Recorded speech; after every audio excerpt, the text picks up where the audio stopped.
Hello everyone and welcome to my senior big board, The Inner Force, Pedagogy to Cultivate the Genuine Self. To start off with a friendly introduction, what did you hate about school? Did you think there was too much homework? Did you think that the structure of moving from class to class, the classes not necessarily have anything to do with each other, didn't make sense? Did you feel that the work you were assigned didn't have anything to do with real life? No matter what problems you experienced in school, it's a definite fact that those are not facts of life. Education, just like all other human structures, can be changed and should be changed due to certain problems that I've observed in public education over the course of my research. I want you to consider this quote by Maria Montessori. "The jockey offers a piece of sugar to his horse before jumping into the saddle. The coachman beats his horse that he may respond to the signs given by the reins. And yet neither of these runs so superbly as the free horse of the plains." What does this mean? First of all, this metaphor is a metaphor for people, for children specifically, in schools. Prizes and punishments are the system used by schools to control children's behavior. The prize is usually a good grade, and the punishment is usually a bad grade. But should we treat people, our own children, like horses to be goaded onward by a carrot or threatened with a stick? That is one of the essential problems we will consider over the course of this presentation. Also, what guides the free horse of the plains forwards in running? What makes them run so beautifully? Not a piece of sugar, and not a whip either, neither a carrot nor a stick, but simply the intrinsic desire, the intrinsic motivation to run. The central theme of my big board is the absence of intrinsic motivation in schools and the problems that it causes, as well as different educational reforms that we could undertake to solve the problem of the lack of intrinsic motivation. In 1990, John Taylor Gatto, a teacher in the New York City area, received the New York City Teacher of the Year Award for his excellent work. In his acceptance speech, he mentioned many problems that he observed among public school students during his career. An indifference to the adult world. Gatto expressed his surprise because this tendency among today's children goes completely against the childhood desires of millions of years. When we think of children, we always think of them wanting to become a part of the adult world and of adult society. Then why on earth would a child spend all their day fooling around on YouTube and watching SpongeBob on TV? Why is there such indifference to the world of seriousness and to the world of genuine, productive work among children? The second problem he noticed is that children today lack curiosity, and what they seem to have is fleeting. It seems like the only times we can get a child to show curiosity is when we say, "There's a reward for you if you are curious about a certain subject, and if you delve into researching this certain subject." In other words, if we offer the child a carrot or a stick to get them to do something, then they show curiosity. But otherwise, they do not show the intrinsic motivation to learn about the world around them. Also, this is connected to the fact that children are required today to perpetually move between classes that have nothing to do with each other and a schedule which isn't connected to what's being learned. The bell to announce when to move to the next class doesn't ring when you've actually finished writing your poem. It rings at an arbitrary time. And as a result, many children don't have a sense that their work is something that could continue on over time due to intrinsic motivation. Today, children think of work as something that is regulated purely by bells, not by the inner force of intrinsic motivation within the self. The next problem he noticed is a poor sense of continuity in life. For instance, children have no sense of how the past causes the present and how the present influences the future. This is also connected to the problem of the school bells and how it causes children not to focus on extending a given thought or a piece of work across a long period of time, but of switching rapidly from one subject to the next, and in a way that doesn't necessarily connect one subject to another. Children today live in a continuous present. The fourth problem he noticed was that children are very uneasy with intimacy or candor with others. He said that they have a shallow or fake sense of self, and that this is caused by, for years, having been told that the only way that they can get a purpose in life is to follow the carrot and avoid the stick. Do what gets good grades and the approval of adults, and don't do what gets the disapproval of adults and bad grades. As a result of following these extrinsic motivations, and not their own desires, and intrinsic motivations, children have gotten the sense that they can't have their own real self, but only a self that is appealing to others. And as a result, children want to stay away from close personal relationships to a degree greater than ever before, because when they get too close to another person, the disguise wears thin, and it becomes clear that they don't have an individual self. This is also the cause of a lot of school bullying.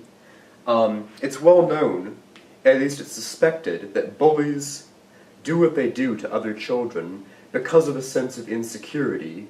This sense of insecurity could easily be caused by the lack of intrinsic motivation, the lack of individual identity caused by following carrots and sticks, prizes and punishments in schools. And the final problem that Gatto noticed was that children today tend to be passive when facing new challenges. They don't seek out challenges, they do whatever challenges their teacher tells them to face. This is highly connected to the lack of curiosity, because the curiosity to do something is what drives you to accept a new challenge. Here's a picture of me at 5 years old, going against all the problems that John Taylor Gatto mentioned. I picked up this book all on my own and read it. This is one of thousands of examples from anyone's childhood of intrinsic motivation winning out in a child's behavior. And as you can see, the intrinsic motivation guided me to do something productive, reading a book. Before we get to my service project, it's time to look at two fundamental causes of the lack of intrinsic motivation. A lack of self-knowledge, and also internalized grades. The lack of self-knowledge has already been noted by Gatto extensively, and Maria Montessori, the great educational philosopher, had quite a lot to say on the fact that children don't know their real selves. With her book, The Montessori Method, she explored in depth the theory of prizes and punishments in education, and how they misguide a person's sense of intrinsic motivation. She said, in essence, that the real punishment that people should be afraid of is not that of getting a bad score or a bad view from others, but the punishment is not doing what we were really meant to do. If I'm meant to be an architect and I choose to do something else, I am ignoring my own intrinsic motivation, and the punishment will come to me in the form of dissatisfaction with my life. She compared the condition of many school children in her day to the condition of many government clerks, whose work confers a great benefit on the nation, but who only ever care about getting a promotion or a pay raise. These clerks work at their desks all day, transmitting amounts of information from one paper to another. Does this sound familiar to any school children in the room? Do you ever get the sense that you are performing work that does confer a benefit on society, the benefit of learning, but doing it not because of your desire to learn, but because of a desire to get to the next grade? There's quite a lot to say about Maria Montessori's work. She'll be featured again in this presentation. Next, the sense of internalized grades.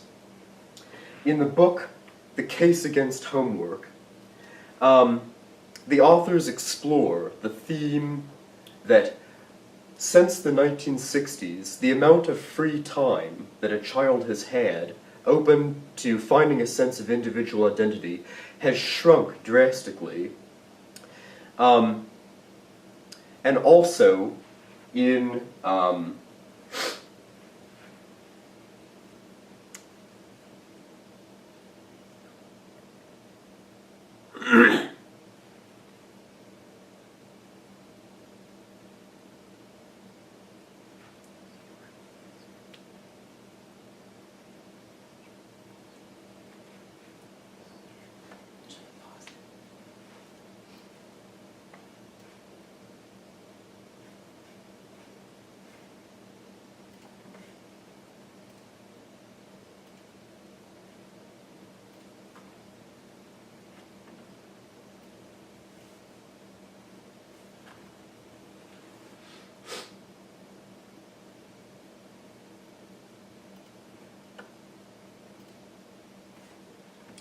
In addition, Alfie Kohn, another great educational researcher, researched the levels of cheating in various middle schools across the country, and he found that the greater a culture of honor, a culture of valedictorians, strong emphasis on grades a school had, the higher the amount of cheating in that school became. This is no surprise, he said, because when you teach a child that to get a good grade is the purpose of being in school, the child automatically assumes that anything is acceptable to get that good grade, even if, explicitly, parents, teachers, and administrators disapprove of it. The fundamental message of school today, through the excess of homework which takes over children's lives, and also the strong, strong emphasis on grades, is that grades are the purpose of learning, not learning itself. Now that we've looked over the two fundamental causes of the lack of intrinsic motivation, the lack of self-knowledge and also internalized grades, which is like a false substitute for self-knowledge and intrinsic motivation, it's time to look at certain ways that exist of solving these problems in education, the problem of the lack of intrinsic motivation. Many thinkers have come up with detailed methods of making children learn for the sake of learning in schools. To begin with, the article, The Building Blocks of a Good Pre-K, starts at the very beginning of education, pre-kindergarten, and looks at how state tests in third grade have filtered down through the grades all the way to pre-K and mean that currently, in many schools across the country, pre-K children are learning how to prepare to take tests. They aren't learning how to socialize with other children. They're spending more time learning how to fill out bubbles and how to learn what the state wants them to learn. This is not right. Play in pre-K ages of children has immense positive effects. It teaches children how to socialize with others in ways that are acceptable. It teaches a child spatial and construction skills, like you learn playing with blocks. It teaches children the beginning of learning the joy of reading by allowing children the time to read independently. In short, play has many benefits. The first part of a good system of education that encourages intrinsic motivation is to allow the child to do what they want without coercion. That is the essence of a form of education that tries to grow intrinsic motivation. Maria Montessori is without doubt has the most complete plan for how to educate children. Her form of education, which is quite famous, consists of putting children in an environment full of educational objects, things that are fascinating to play with and that can be used to teach them valuable lessons, like geometric shapes for learning the fundamental shapes of geometry, toys that can teach the child letters and so forth, and a whole variety of other objects in the classroom that can be used by the child to teach themselves and have fun at the same time. The essence of a Montessori classroom is that the child is not coerced with grades or with the effort of any teachers to do anything. If a Montessori teacher notices that if a Montessori child comes up to a Montessori directress and says, "Will you help me play with this?" then the teacher will help the child understand the object and will interact with them. But if a child is peacefully playing with their own set of blocks or other educational object, the teacher will not interfere. And over the course of running her system of schools, Maria Montessori found that the children don't get restless and naughty at all when you leave them to their own devices. Instead, they don't bother each other, and they spend all day, every day, quietly learning in their own corners of the room, and gradually increasing various skills like reading, writing, speaking, so forth, by doing so. The problem is that even though Maria Montessori came up with a system of education for people in middle and high school, her systems there are very, very far from being adopted by this country, so we have to look to other educational thinkers for ways of increasing intrinsic motivation in schools. For example, Marva Collins was a great Chicago educator who came up with her own system of education based on the Socratic method. For example, she would teach language arts by handing out to the class readings which contain abstract ideas that the process of thinking about will encourage a child to develop their reasoning skills.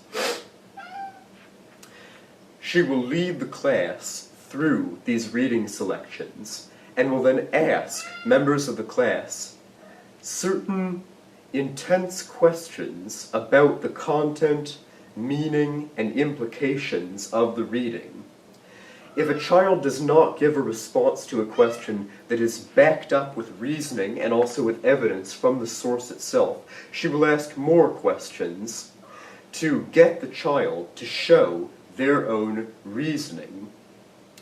The whole purpose behind teaching language arts, and in fact every other subject this way, is to grow within the child the pride of knowing how to reason, and not just the ability to bubble down the right answer on a test.